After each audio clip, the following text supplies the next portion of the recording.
Kadana, samahan nyo na naman kami sa panibagong araw, panibagong mga kaganapan. Madaling araw pa nga lang ay nagayak na kami dahil sasama nga tayo sa Padulong Festival Boat Parade. At bilang panata, sumasama nga kami dito taon-taon basta maganda ang panahon. Pasasalamat na rin sa mga natanggap naming blessings ngayong taon at upang humingi na nga rin ng gabay para sa amin at sa aming mga mangingisda. Hindi mo tayong tinapay.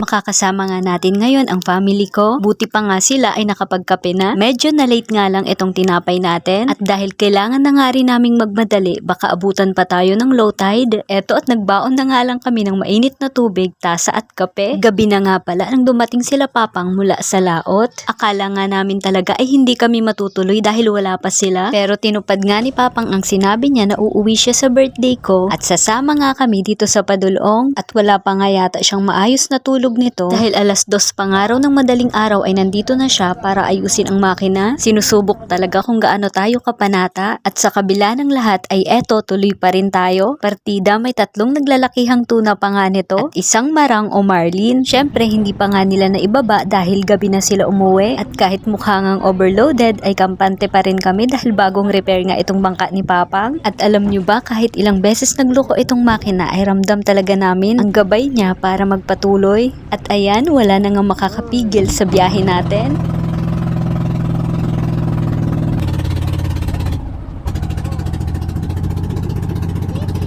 At napakaganda pa nga ng salubong sa atin nitong golden sunrise. Mukha ngang magandang panimula to at patunay lang na kahit gaano pa kadilim ang buhay mo ngayon, ay meron pa rin ganito kagandang liwanag na sasalubong sa'yo.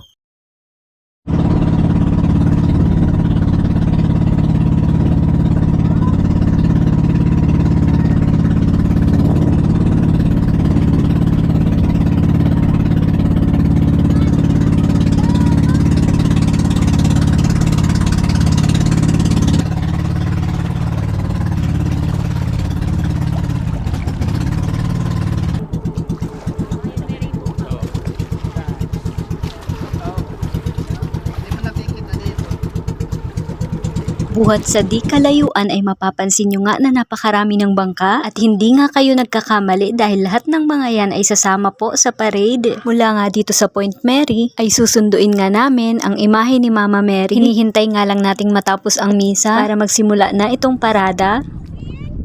Kung mapapansin nyo nga ay may kalakihan itong mga alon dahil dyan ang dami ngang nahilo dito sa mga kasama ko. At eto nga pala ang bangka ni Yuyu Dongdong, kasama niya ang pamilya niya at ang aso nilang si Sky na hindi nagpapahuli na nahihilo na nga rin daw.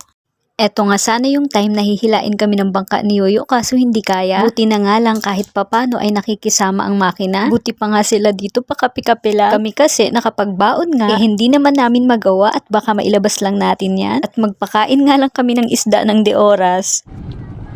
Ayan at nagsisimula na nga itong parada pero didistansya nga lang tayo dahil mahirap na at bigla na lang namamatay itong makina.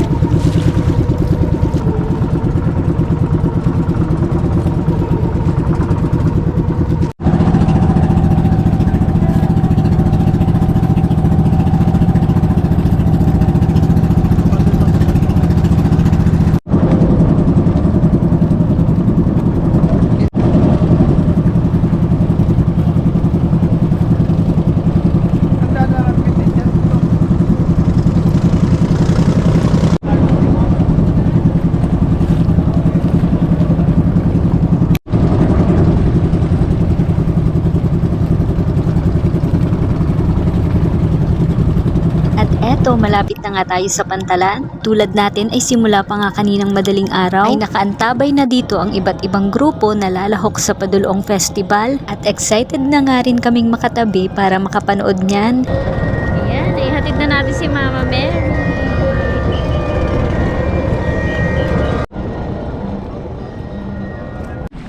Dito na kami ibababa kasi magbababa pa sila ng isda. Hindi ka sasama pagbaba. Ay, hindi. Hey! Wala nga maliit eh. Akon sando! Dulas pa naman yung 20. At eto na nga pala ang huli nila papa ko, 3 baliling at 1 marang. Sunod-sunod nga ang blessings at dapat nga nating ipagpasalamat yan. O siya, hanggang dito na nga lang muna. Sana nag-enjoy kayo sa pagsama hanggang sa mga susunod na ganap. Salamat!